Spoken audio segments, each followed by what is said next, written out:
Welcome to Blue Collar Mystics, the under-the-hood approach to the depths of human consciousness.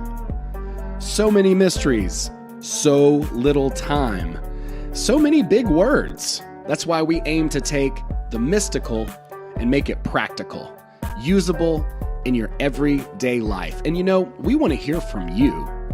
We want to hear your story. What happened when you started asking yourself the real questions? Like, who am I? What is this? Is it a hologram? Is this some kind of weird cosmic joke? Hey, these are the questions that we are trying to get to the bottom of as we explore the final rabbit hole together here as Blue Collar Mystics.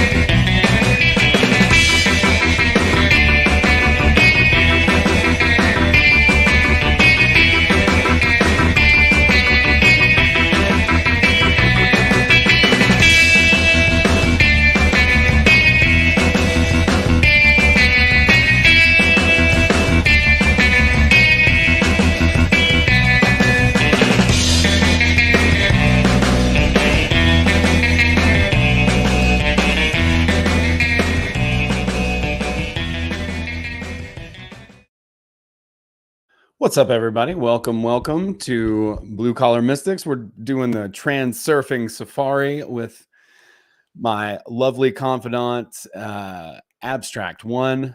Welcome to the show. What's up, Abby? How you doing? I'm great. How are you? I'm doing pretty good. My headphones are messing up, but let me see if I can just switch the audio. Don't you love tech issues? Like, my hair is looking all weird with my background tonight, so... I think I should be able to just put you on the speakers and be okay. Yeah, let's try that. I'll let you know if there's weird echo. All right. Yeah, and chat, let us know. Yeah, what's up, everybody? Welcome to the show. Yeah, I guess those headphones are probably just done. I've been dragging my phone around the gym because they're plug-in headphones. So... You gotta have music in the gym.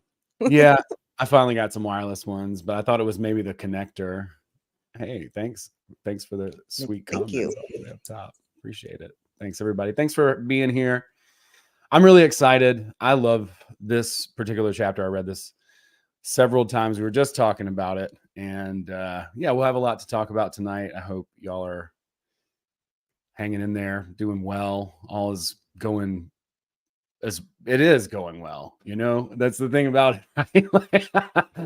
That's the funny part of the book, and we'll be talking about it's all unfolding exactly as it should, right? This chapter as it should. Yeah. This chapter is really the whole crux of the book, and I think it puts it all together. And it does. Yeah. This is really for whatever reason, I felt like this was so much earlier in the book, like. Because it is all of it, really. It's the key to how it all works. It's about putting the cause in the place of the cause and letting the effect be what the effect is. I think we just get so caught up. But knowing which is which, though. Yeah, we get lost. It's really easy to just get caught up and not know where the cause is. That it's really the relationship to it that we are needing to focus on, not the external circumstances. Because when we focus on the external circumstances, we're creating a feedback loop with the external circumstances. And we need to use our mind as leverage in order to create the relationship to reality so that the mirror reflects it.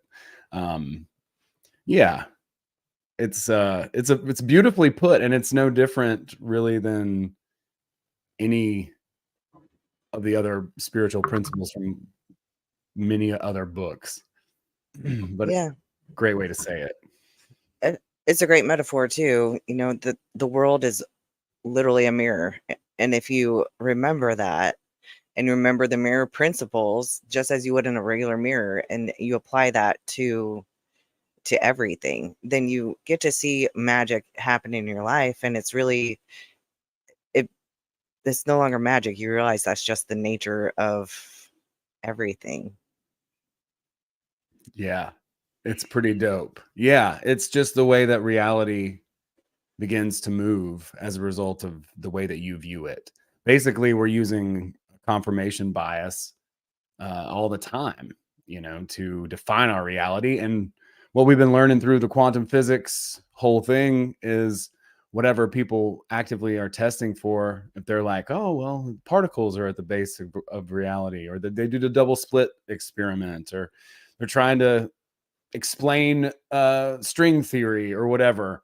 And it's like, you get exactly what you test for, and he talks about the people who are kind of thought leaders in this chapter as mirror makers, because the predominant thought, whatever that winds up being, is kind of what everyone's queuing off of and believing that about reality, which is making it more true because we each have our own layer, we each have our own sort of projection into the great mirror, and those are all overlapping. It's a lot to think about, but but you're exactly right. It's like way less magic when you kind of just step back and see it for what it is. I think it feels like magic at first when you start to apply the principles and see them work. And you're like, whoa, this is insane. And then you're like, oh, no, this is really so basic and so easy to understand. And it makes so much sense why things didn't work out for me for so long. That's And kind of the it intense. did. Yeah, that's Yeah. the intense part. That's funny though. No, it's a good point. So are we gonna get into the mirror principles then? I guess. We could. Yeah. Yeah. I mean, it's as above, so below, right? Like, is another way that people have said this idea, as within, so without is another way that people have said this. And yeah, the mirror principles. The first one is the world, like a mirror, reflects your attitude towards it, your belief about it, whatever it is that you think. And there are 7, right? 7 of Yeah. them. Yeah. And you have to understand though that the mirror is, it's dual-sided, and that, on one side is the space of variations, the alternative space, where all the stuff we've talked about previously, that all is on one side of the mirror, and the other side of the mirror is what we see as reality. So reality is really the reflection. It's not the actual, it's not what's being projected into the mirror. It's not at the cause, it's at the effect. Yeah. Yeah. Yeah. So there's 2 worlds that we're talking about here, with the physical world, which is the inert world that as we all know it, and the metaphysical world, which is the world beyond what we can sense and really understand. So that includes the dream world and, just every single infinite possibility that's ever been. That's on the other side of the dual mirror. And then And it's we're here on, primarily energetic, right? I would say.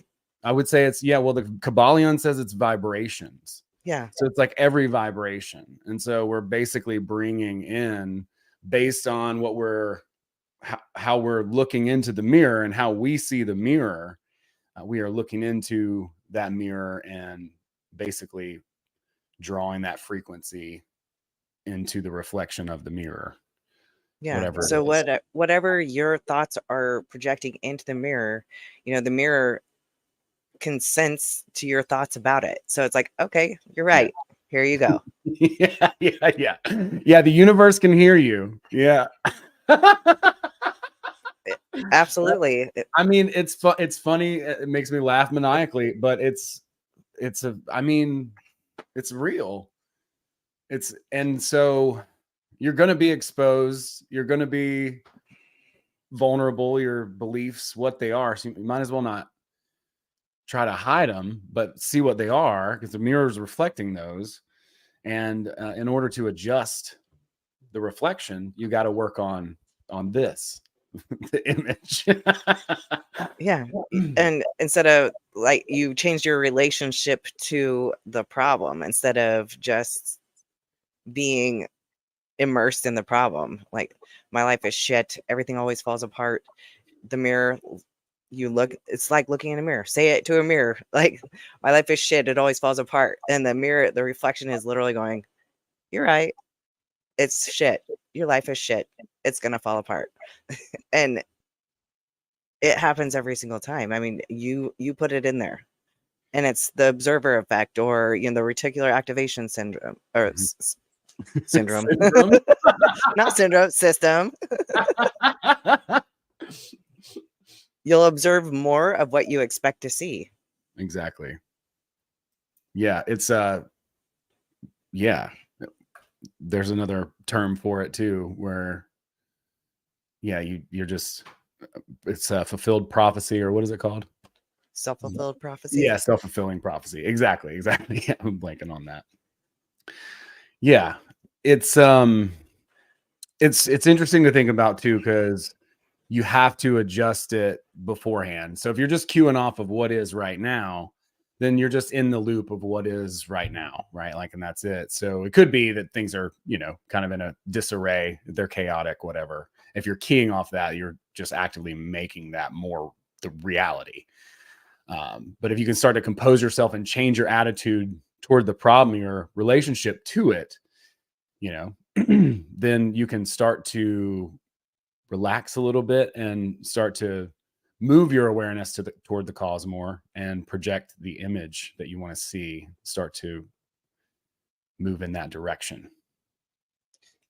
So if the world is like a mirror that reflects your relationship to it, it will confirm your worst expectations, and your hopes and dreams almost never come true. And the reason for this is the second mirror principle, which is that the reflection is formed with the unity of heart and mind. And your heart and mind, again, we've talked about this before, have a very simple time with aversions and fears, because things that you hate, you usually hate with your heart. Mm-hmm. So, and your mind is already there. So you will project that into the mirror, and then that's what you get. You get more of what you hate. And fear is not just your heart, it's all consuming. Like, you can't control the physical response as well as the mental and emotional response. So fear is almost always confirmed as well. So it goes back to heart and mind alignment. Yeah.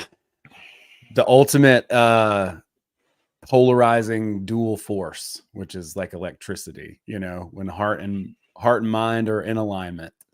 And so it's very easy for us to align on what it is that we don't want, fear, things like that. When we look in the mirror and we see things in the mirror that we don't want, it's real easy to look at those and focus on those. And it's harder to get what you desire because your heart wants it, but your mind a lot of the time doesn't believe that you can have it or that you should have it. So you don't have the unity of heart and mind. So to get what you hope and dream of and what you desire is a little bit more difficult, because you do have to convince your mind that what the heart wants is available to it and that it can happen.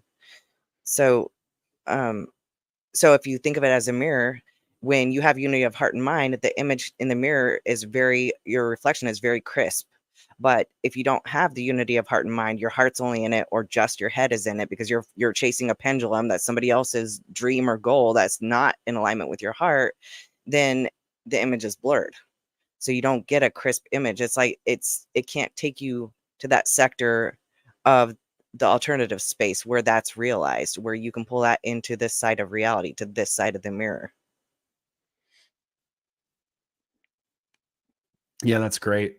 It's like a magnet that's just pulling whatever it is that you're aligned. And if you're not, and so I think sometimes we have to train our heart too, because we've trained it so well up to now. So that's a whole other thing that you know, you may have to undertake, but yeah, those, yeah, that's really.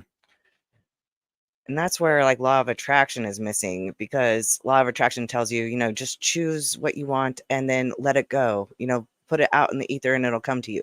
But the problem is that it's missing the unity of heart and mind, because just because you want something or desire it, you know, if it's a mirror and I desire this, I desire it, I want it, Right. I want it. The mirror says, I want it. You got it. You're going to want more. Right.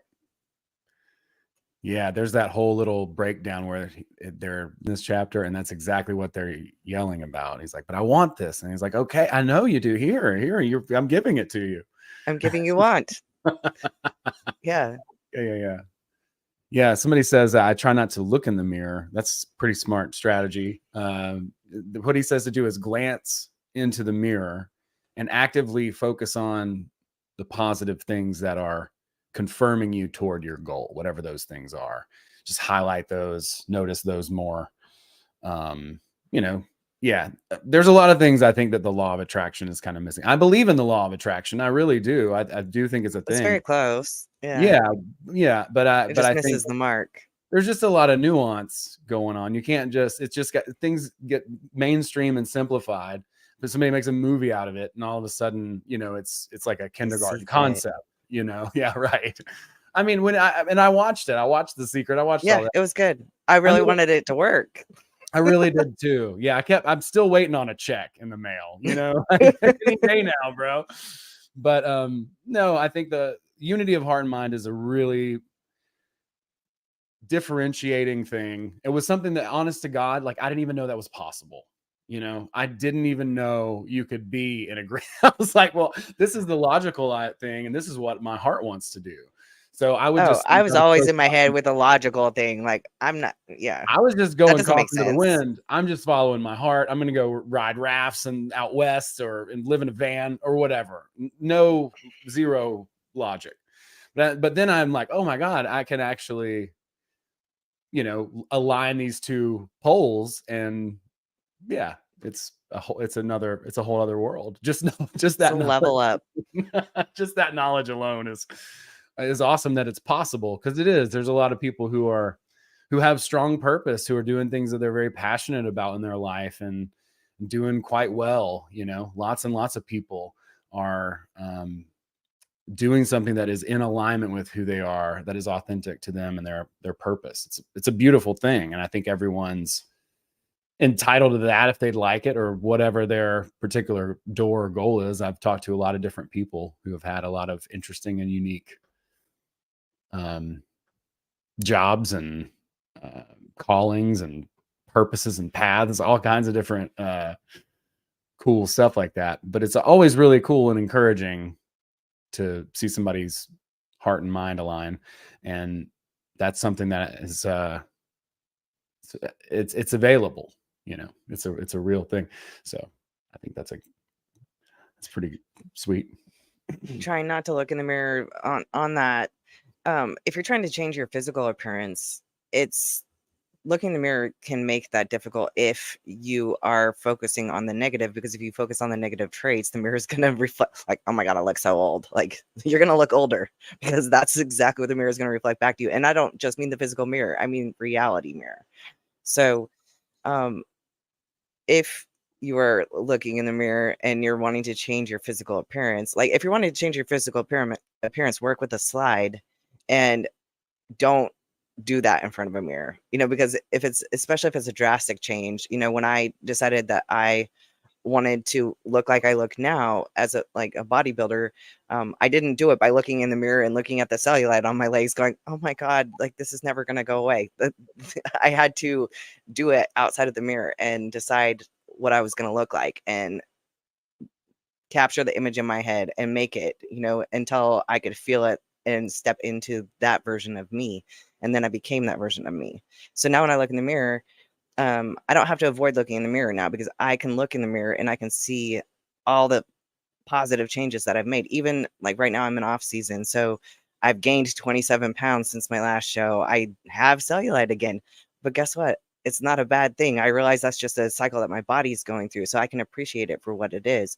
So instead of looking at it negatively, I'm looking at it as like, without that right now, I couldn't be building more muscles. So it's serving its purpose for me. Yeah, I love that. I think the best thing to do, because it's weird. Sometimes I just have images float up into my head, and I've worked with people who that's kind of just been it for them, right? Like they saw what was going to happen and they just kind of knew it, right? Like as far as the slide goes.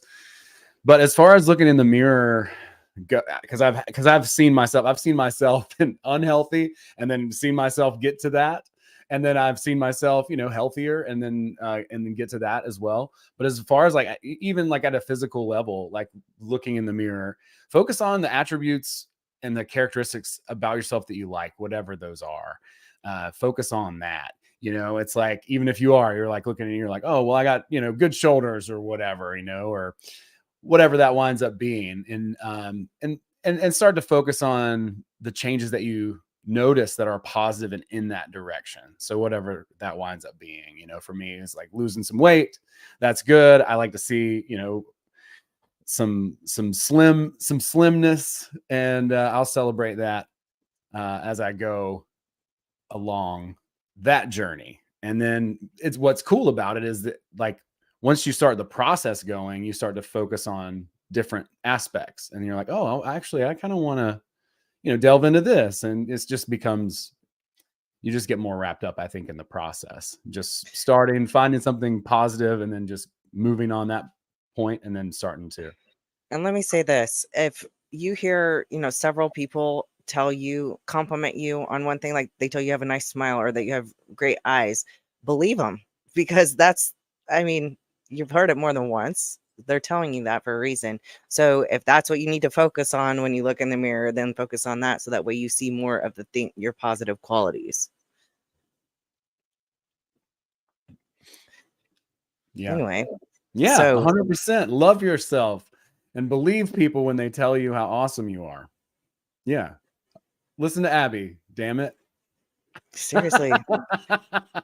I love that. That's great. Well, and my whole thought on it is this, like, and this is why, I'm a woman in her 40s, but I transformed my body. I could have told myself all the things, like, you're too old, you're too fat, you're too whatever. And, you don't have time, you don't have all of this stuff.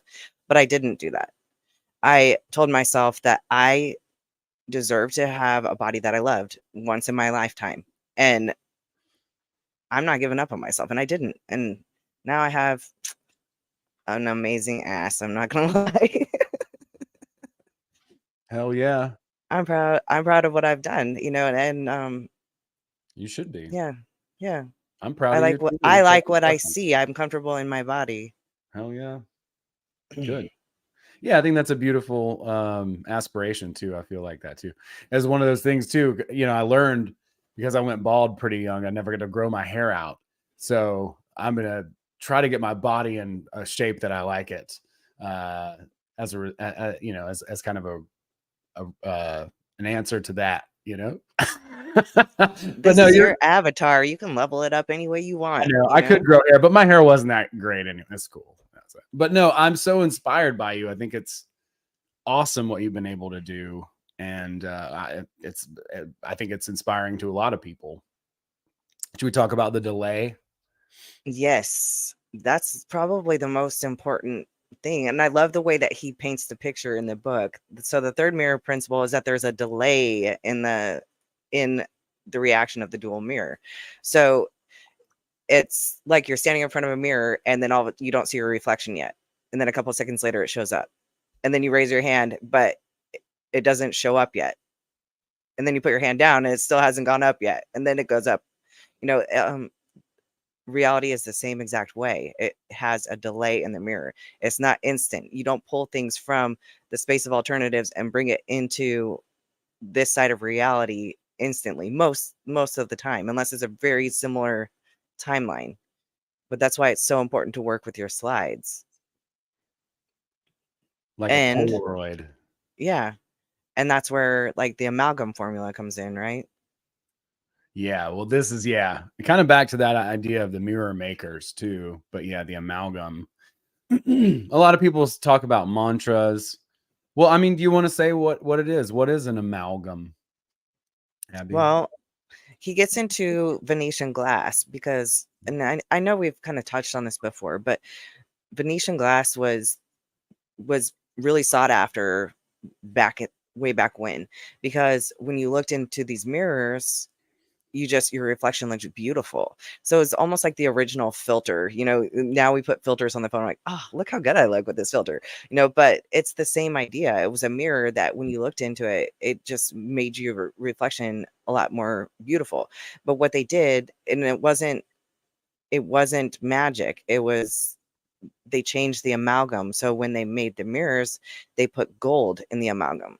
So these had a warm tone. So when you looked into the mirror, that warm tone made your reflection look better. So that's essentially what an amalgam is. It's just kind of putting a filter on it. And it's important when you're working with a reality mirror that you have an amalgam. So, and that doesn't mean like literally put a filter on your mirror. It means, you adopt the idea that your world always takes care of you. So like, make it a mantra, and you can make it whatever you want, but you need to have your own rose-colored glasses where you look at the world and you don't just see the negative. In fact, you should try not to focus on the negative. And you hear this all the time, but if you keep saying my world takes care of me, even when bad shit happens, but not just when bad shit happens, because when the bad shit happens, like, we're always ready to say, oh my gosh, like, my tire went flat. Then I got stuck behind a train, and I'm late, and you get into that, but you just talk about how shitty your day is, and then it just keeps getting shittier because you're reflecting that into the mirror. You're projecting Mm-hmm. that into the mirror. Mm-hmm. And the amalgam is, it, even when bad stuff happens, you need to try to change your outlook. Don't express the dissatisfaction, but especially when the good stuff happens, because we forget, like, when you get the prime parking spot, or you show up late and you get the best seat in the house, you forget to even acknowledge that to the world. You Right. forget to be appreciative and thankful for that. Right. But if you just make it a mantra, like, oh, my world always takes care of me, I got the best parking spot. Cheney actually had a really good way of seeing this one day that I loved too. She had just gotten back or was going to a cruise, and she said, I always get the best parking spot, but all the parking spots in the parking garage were filled. She's like, so I had to, park across the street. And my wife looked at me and she said, well, why, I thought you always got the best parking spot. She goes, you know what? We actually did, because we're going to be the first ones out of this bitch when we get back. So it's so important to kind of see that, Yeah. and realize that your world is taking care of you one way or another. Yeah, the way I like to think about the amalgam is that if people are familiar with NLP, it would be presupposition. So it's whatever you presuppose about the world, that's what the amalgam is. So if you want it to be gold, then you'll use an amalgam like, my world is always taking care of me. My world and I go for a walk. Everything's unfolding as it should. If you want a shitty amalgam and you want the mirror to reflect, poorly for you, then you have an attitude that's like, everything always does bad, and it's scientifically proven. I was just watching a couple of videos earlier about luck, and this guy who studies luck. I'll shoot him to you afterwards. And it's like, it's statistically what we're talking about. Like, they can measure it. They're measuring it scientifically. Like, this person believes they have bad luck about one thing. If they believe they have bad luck about one thing, they believe they have bad luck about everything. And if they believe they have good luck about one thing, then they have good luck about everything.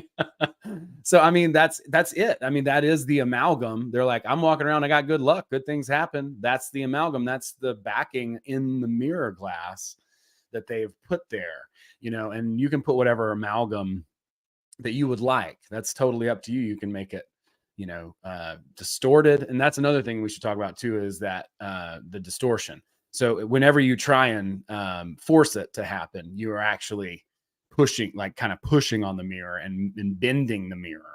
And that's not good either. That's, I don't think you don't want to do that. I don't think. Because the delay factor, you have to, because there is a delay, you don't need to go take it into your own hands and be like, oh, I have to do this on my own. I have to, I have to make it happen. You work with your slide, you do the first step and let it go, just like we've been talking about this whole time.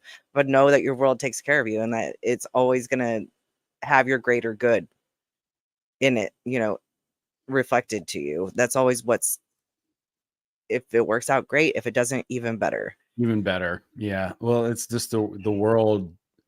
There's so many variables that are just beyond us, right? And the world is going to find the path of least resistance to bring us to our goal. As long as we stay consistent, then we're destined to make it there anyway, right? Like we're willing to take the fortress by lengthy siege. There's not a big rush. We're not pushing. We're not forcing. We're not coercing. None of that. So it's only a matter of time anyway. So you have to trust the universe to, provide the avenues for you. You have to obviously walk through it, but. And that's why, like, when we're folding the Patience of the Medici cards and you're doing the chains, like, that's what it's taught me, is that the way that you get to your desired result usually has hiccups in it. And those hiccups are part of the chain. They have to happen in order for your thing to happen. And it's, so you start to see how all these events are interwoven and interlinked, but they're all taking you to where you want to be. So it's really, it comes down to consciously controlling your outlook. Mm-hmm.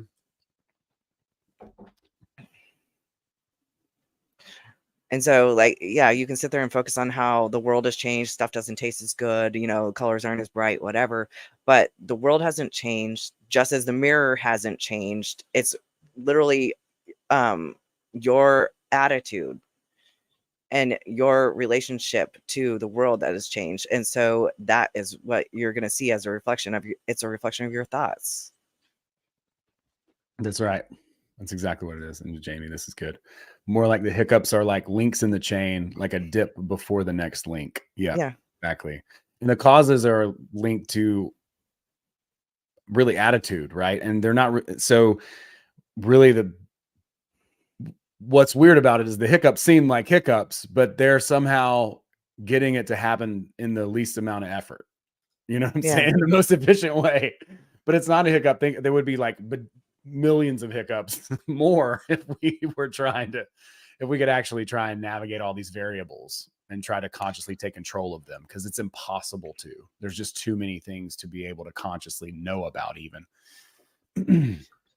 Dissident Jones, I want a pair of your rose-colored glasses. Yeah, me too. That's awesome. I love that you have those. Can you put the link? I don't know. Maybe I can give you permission or something. No, I can only do bad things to you, and I'm not going to do that. Yeah. No, it's such an apt metaphor. The mirror thing. It's just insane. I had a friend of mine, and he would listen to this chapter over and over and over and over again. And I'm doing the same thing. I'm just like, this is it. This is the way this stuff works. It's so important to remember to just stay at the cause and adjust the attitude. It's so easy to get swept up into the effect and see the mirror and be like, oh no, when those hiccups happen and you're like, instead, if you can just, hey, you know what, this is a part of the thing. This is an opportunity to readjust, whatever it is, just really just staying calm. What I want to kind of keep people in mind of is it's never too late for that reframe. It's you know what I mean? Even if first you freaked out a little bit, you had a reaction to something, it doesn't mean you can't adjust your attitude now. Just adjust it now. Just as soon as you become conscious,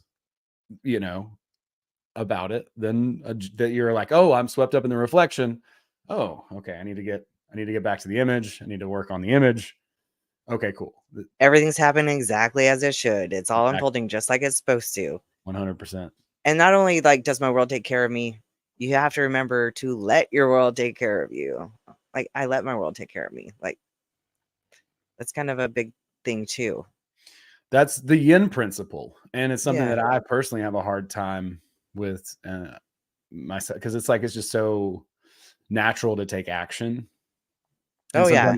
sometimes you just you need to kind of be receptive. There's something definitely to that. I heard somebody talking on maybe just an Instagram or something about like that is the feminine aspect of the manifestations. Like you do the masculine from like a hermetic magic perspective. You do the masculine ritual and you get all the desire out there, and then you let go of it, and then you just forget about it and then receive it.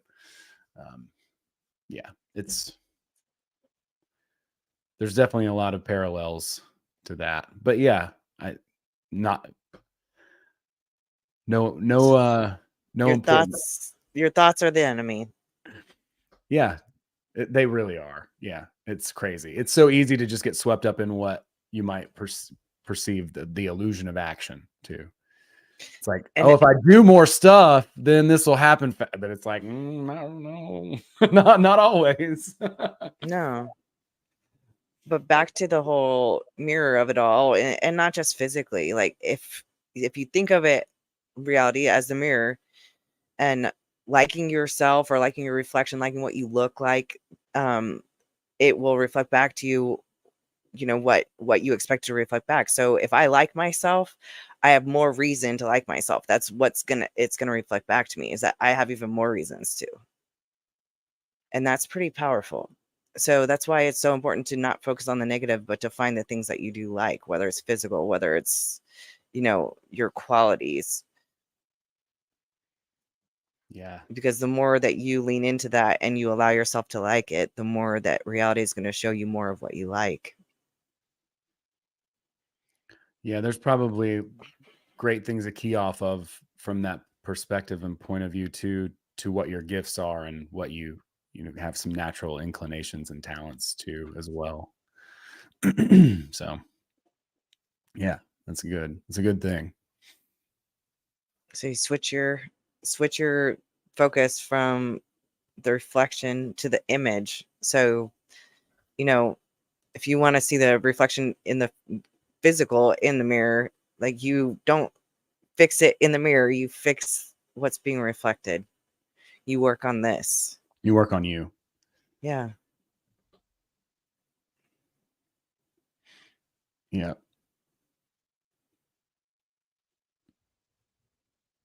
It's so simple, but it's profound. Super profound, because we're at the cause, right? Like we're at the cause. You're at the cause. The effect is the reflection. And the delay thing is tricky too. You're kind of, but he says later in this chapter, he's like, you don't have to believe. Just do the action. Just do it. Try it.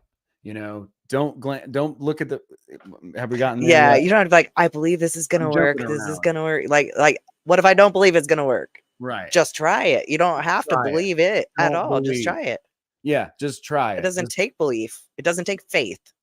No. Just adjust one little thing. Just make a small adjustment and test it. So it kind of goes into the whole, downward spiral and, induced transition and all of that too. That's what that is. If you think of reality as a mirror and you're projecting bullshit into the mirror, then it's going to reflect bullshit back to you, and you are going to be in an induced transition, and vice versa. So the mirror idea is really fundamental. And if you just adapt your lens to seeing everything around you as a mirror, as a reflection of your thoughts, you start to realize how powerful you are.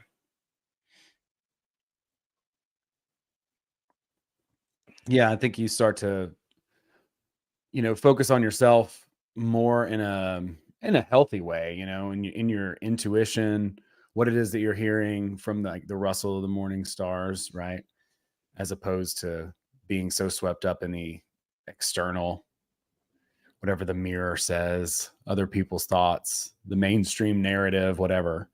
So it's good to just focus on, yourself. Like, what is the ultimate cause of the reflection? And then, like he says, you don't even have to believe it. Just try it. Yeah. I think that's what I appreciated more than anything, is that I feel like so many things you have to have faith and you have to believe and you have to, and it's just like as simple as just adjust your attitude and see what happens. Right. Yeah. Well, there's so many like coaches and yogis and stuff will just blame the victim, and I hate that. Like, that's not right. That's just like punching down, in real time. And that's not the right thing to do. But it's like, you have to just, you don't have to really suspend disbelief. You just need to get out there and try it. This stuff is true anyway. At an intuitive level that the way that you perceive the world affects the way that you emotionally experience it, and that's just obvious. So being conscious about it and putting ourselves at the cause, at the image, as opposed to I love what Lehman says. I say it all the time, but I don't care. It's great. If I want to shave my face, I don't put shaving cream on the mirror and then take a razor and start trying to do the things out here, because it's not about that. It's about I gotta shave my face here, and then the image will reflect it. It's so good.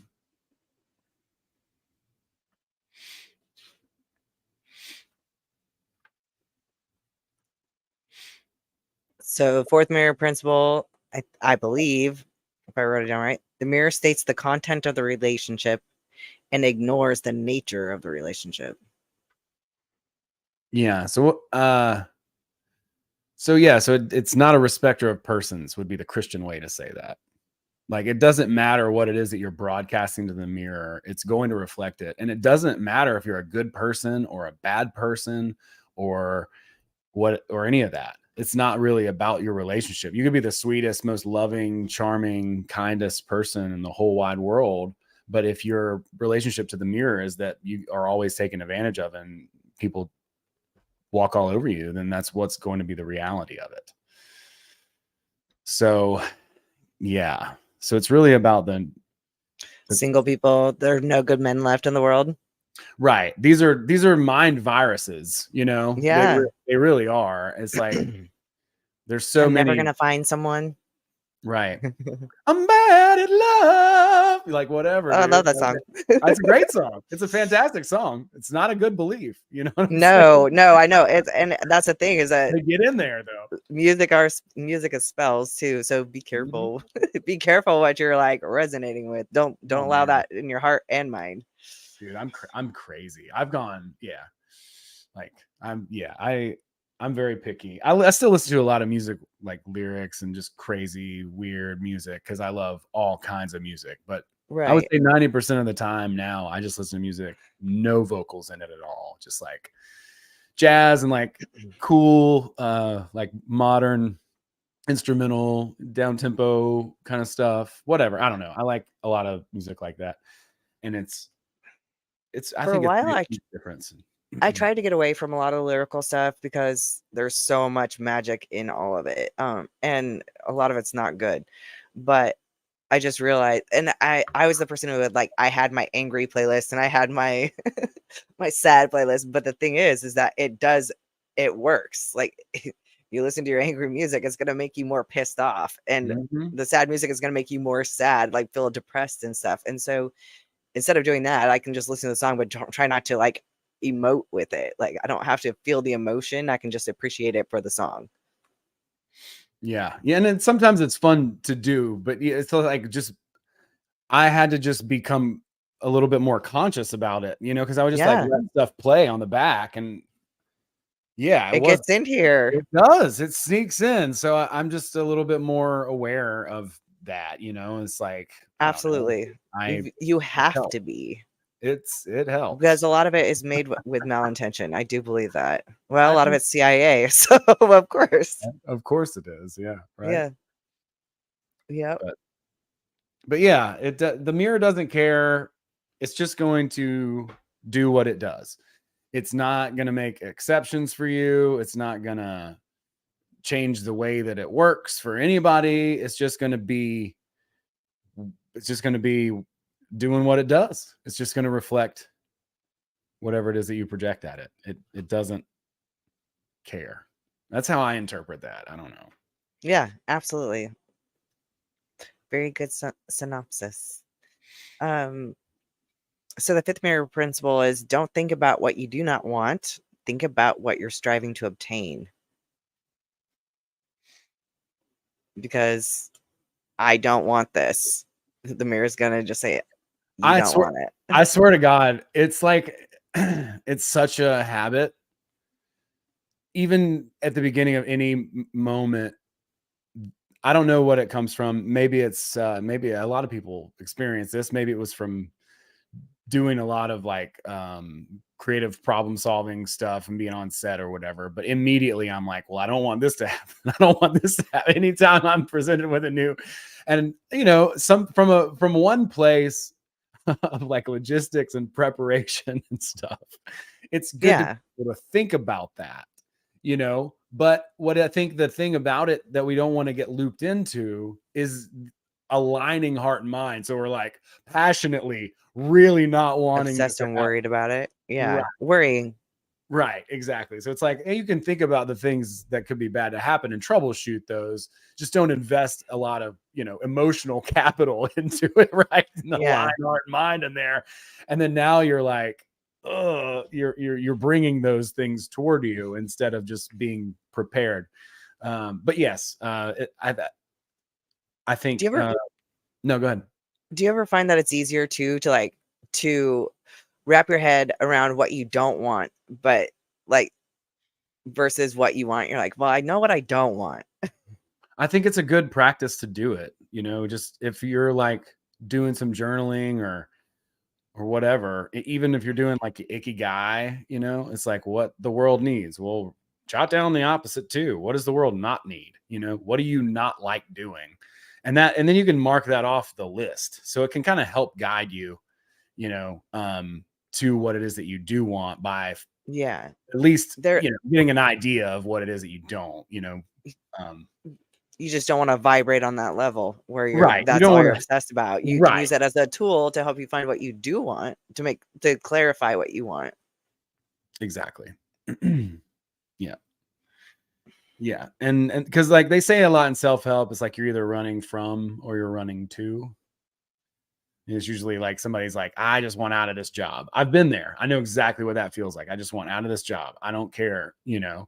And then you get out of the job and now you're like, oh, well, you find yourself in a different situation. Maybe you have another goal. You're like, oh, well, I want to pursue this. You know, I want to start a business or whatever. And then you're running to something.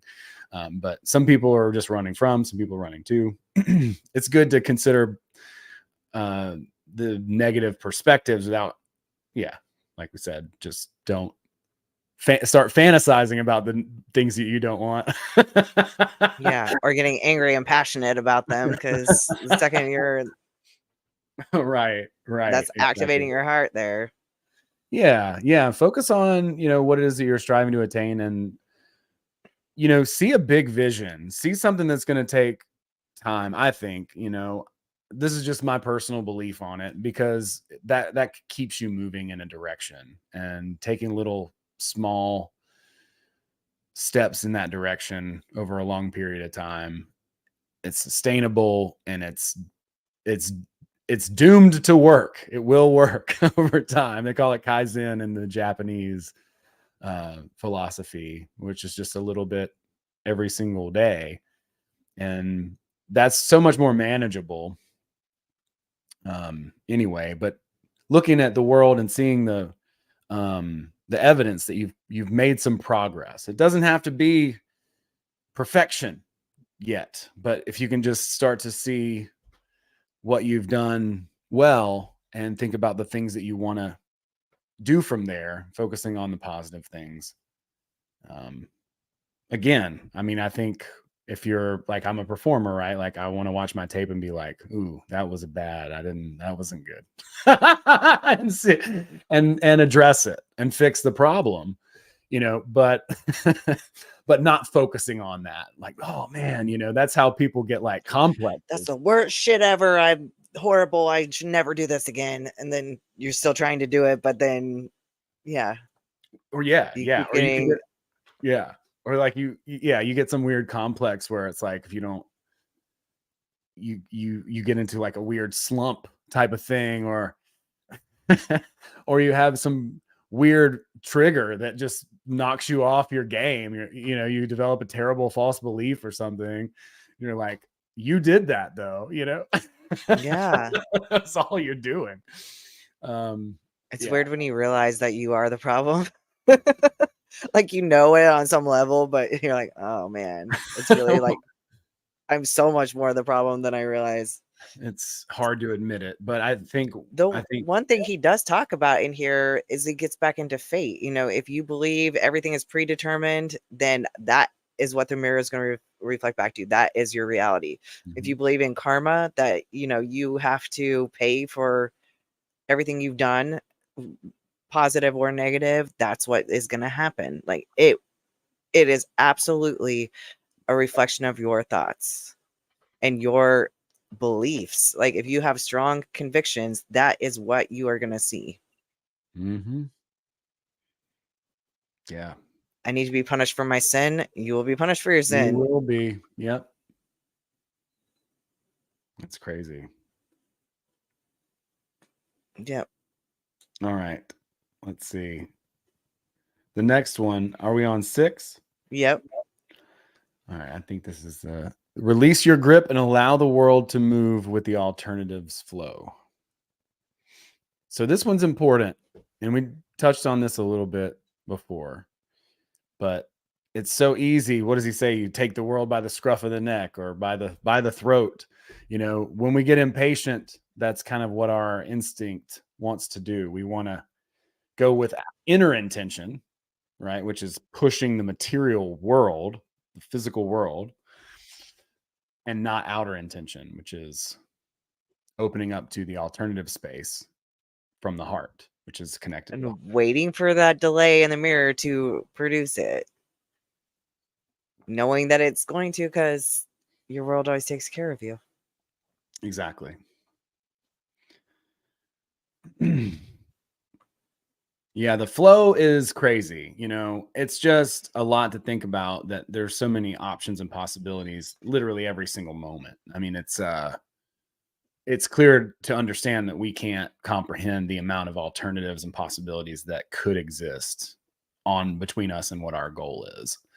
So just because of that alone, that little factoid has helped me to help my mind release the ways in which things are going to happen. The way it has to happen too. Right. Well, like in my mind, this has to happen for this to happen, for that to happen. And if it doesn't happen, then nothing's going to go right. But right. Because the mind won't figure out the puzzle. It really does. It does. Yeah.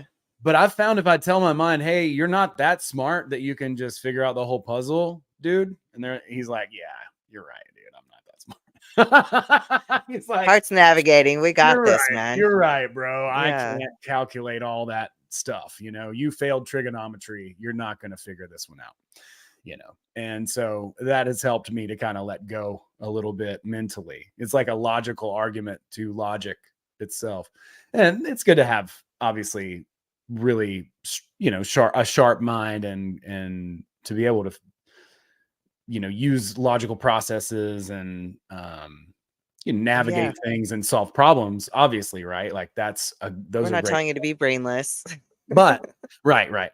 But being open and being flexible and adaptable is so huge, because that might actually open up another alternative or opportunity that was even bigger or better than it was that you were actually going for, or open up a door to a lifeline you didn't even know was there. I've had it happen to me, in fact, several times by now, to where I was thinking I was going one way and I was going, but it was like, but hey, just like bright, shiny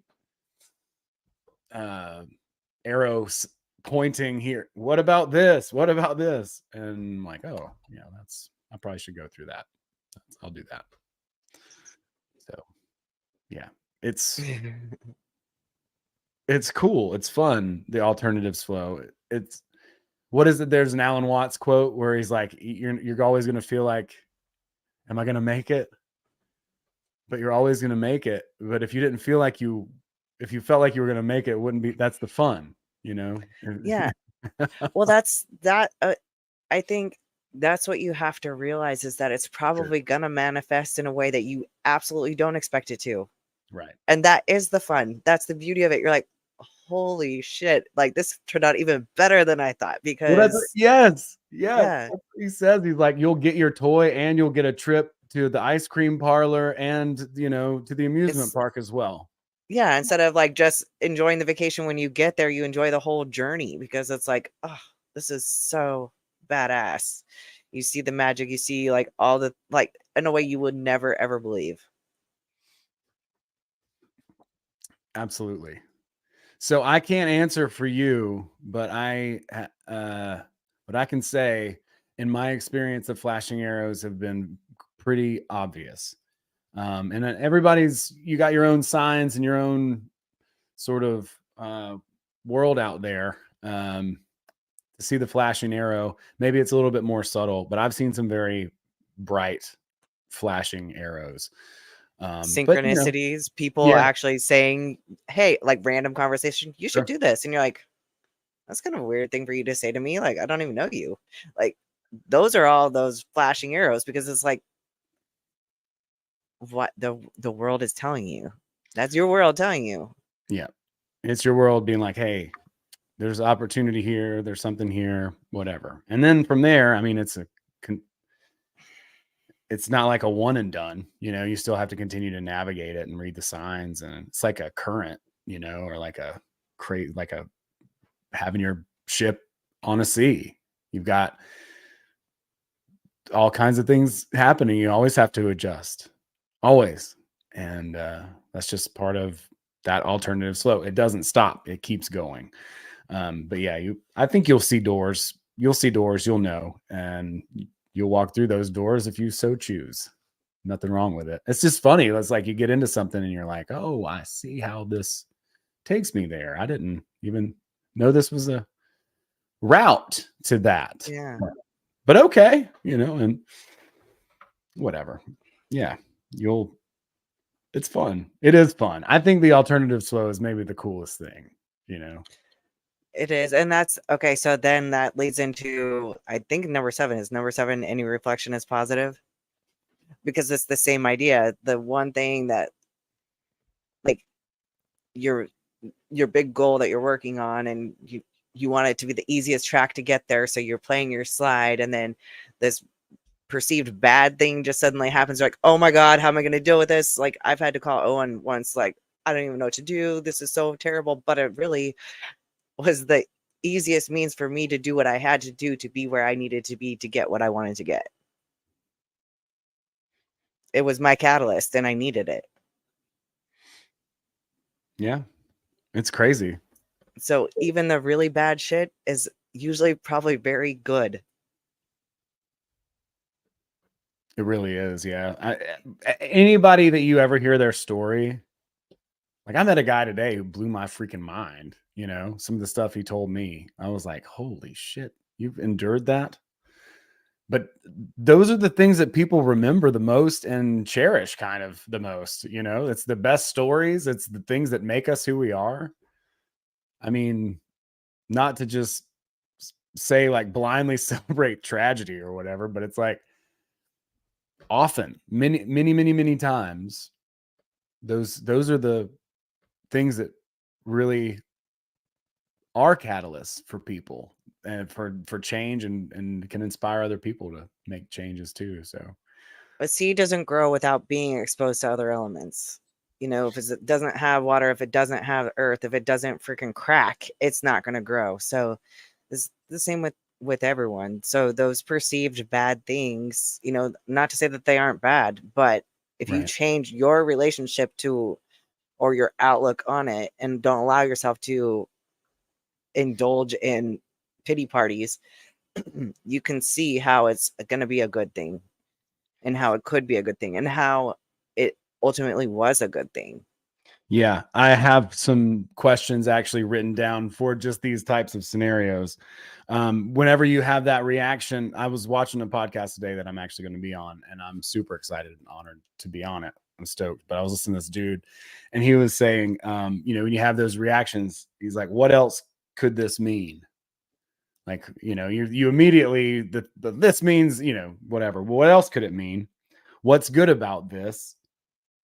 How is this an opportunity? And what actions do I want to take at that point? So it's kind of like reframing it, like, okay, I'm just gonna check back into the mirror, calm down, and then make those things happen, because it's easy to kind of get swept up in the panic. We all do it. I do it. Yeah.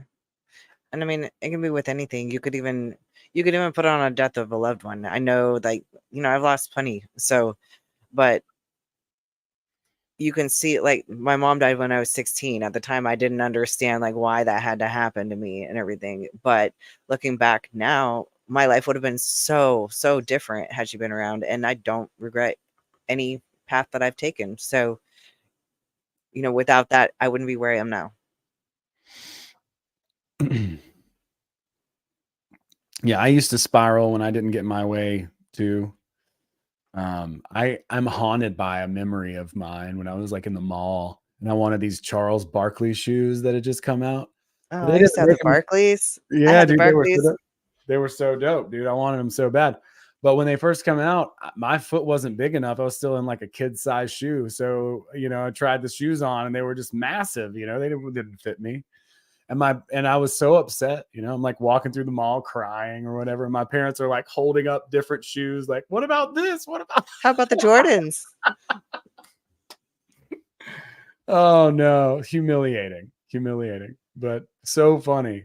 But then when I got to college too, like one thing went awry, then I would just unravel, and I noticed that type of behavior for years until I started, working on myself and stuff.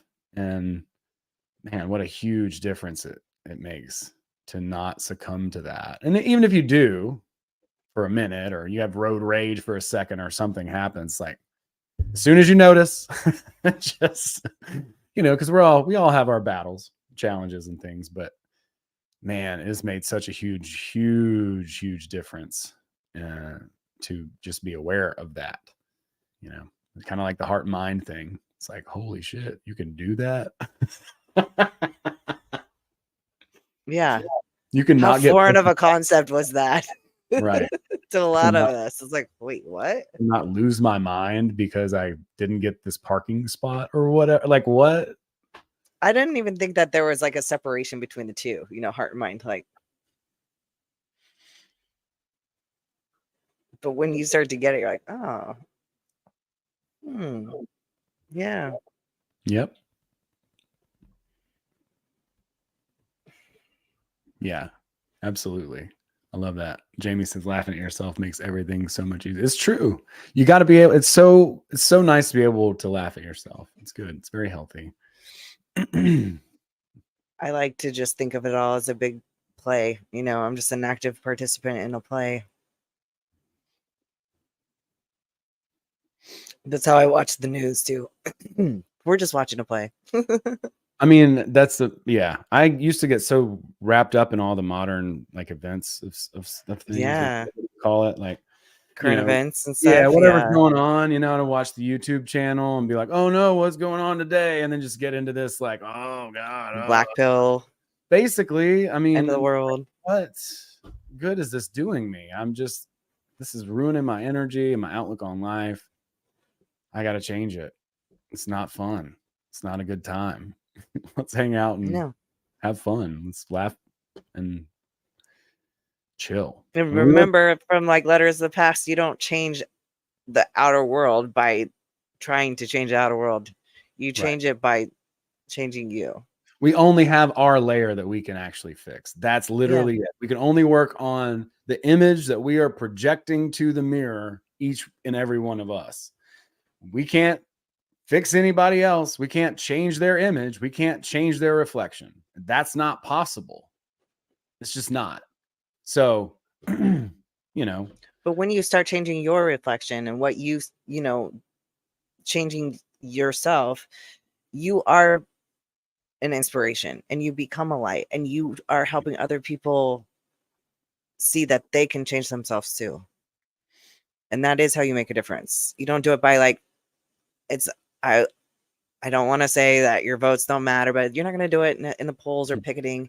You're going to do it by your fucking vote doesn't fucking matter. It doesn't. Yeah, we should know that by now, right? It's been a fucking joke for fucking decades. It's a joke. Like, I'll say it for you. Okay. Sorry. I'm going to say it counts on the local level, you know, but if you're voting for president, obviously that doesn't matter at all. Yeah. But yeah, I forgot what my point was. I'm sorry. I didn't jump. No, I think I already made the point, so didn't have to reiterate it. No, but yeah, I mean, don't get me wrong. I want to see. Yeah, I want to see a better yourself, world. you inspire others to change. And that's how you change the world.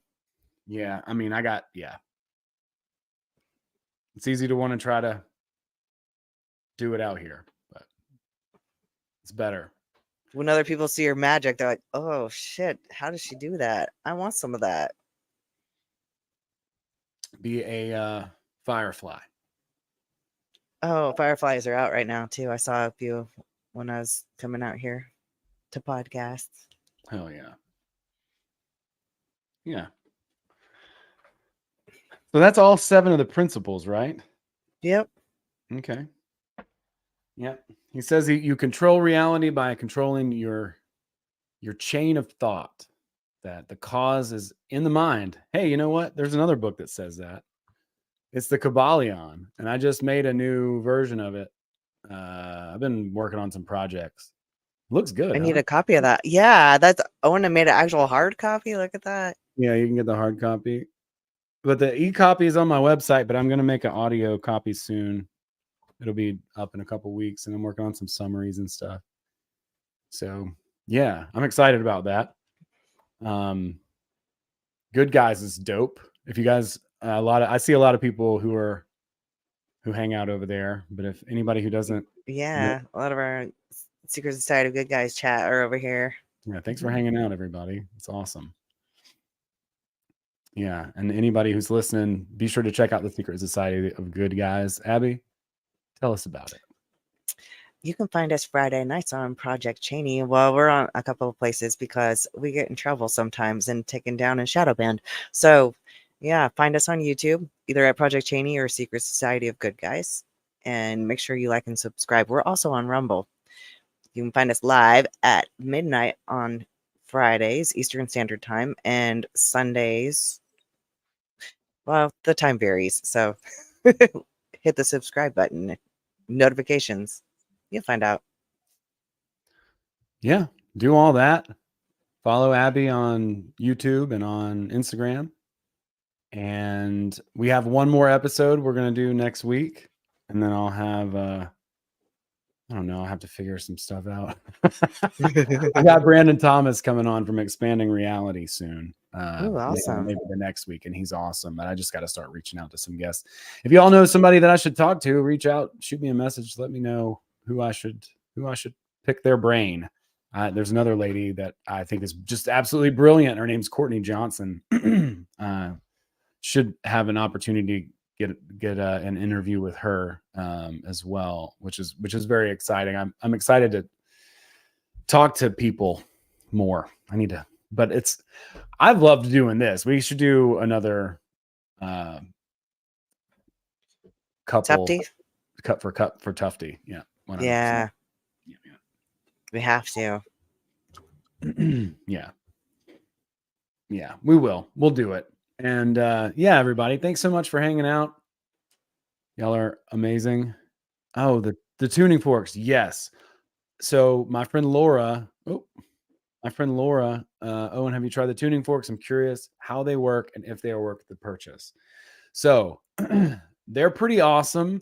My friend Laura has been working with them, and she is still kind of dialing in her process, but I felt amazing after she worked on me for a bit. And I wish I would have had more time to play with them, but they're very, very cool. I think that there's a couple of different people that teach, and she's working with somebody, but it's not Eileen Day McCusick. Eileen Day McCusick is the person who wrote the book Electric Body, Electric Health, or something like that. That's right. And she's got another one too that goes a little bit more in depth on how exactly to use the forks. So she's got 2 books. But there's another lady too, I think she's up in the Northeast, who also teaches. So if you're going to do it, I think you got to go the whole full route probably and find somebody to kind of show you the ropes on it. Chance would probably know Garton, some other people, or maybe some ways to kind of like learn it. Because I think I don't know that there's a way to not learn it. You got to learn it hands-on. You can't, I don't think. You can get a book, obviously, but you got to try the stuff in the book. And it would be probably worth your time investment to just go to a workshop or something. That's my opinion. May the fork be with you. But yeah, I think they're awesome. I really enjoyed, and I wish we would have had more time. Honestly, it was crazy. We were so busy. I only got to do it really one time. And she had them at the Grimerica retreat. There were several people there that she worked on, but it was awesome. I think the forks are awesome. I want to get a set myself, but I also want to, because there's a lot you can do with them. They go different places. It's kind of intricate. It's kind of tedious to learn. But yeah, I think they're really awesome, but it's definitely a commitment. But definitely fun. Definitely really cool. All right, cool. All right, let's see here. Thanks everybody for being here. Wow. What an awesome turnout. You guys are great. We're going to get out of here. I'll cut this and print it, put it up on the podcast feed. Like I said, shoot me a message. And yeah, thanks so much, everybody. I'll put out a video later this week too. And check out the Secret Society of Good Guys. And we'll see y'all next week. Good night.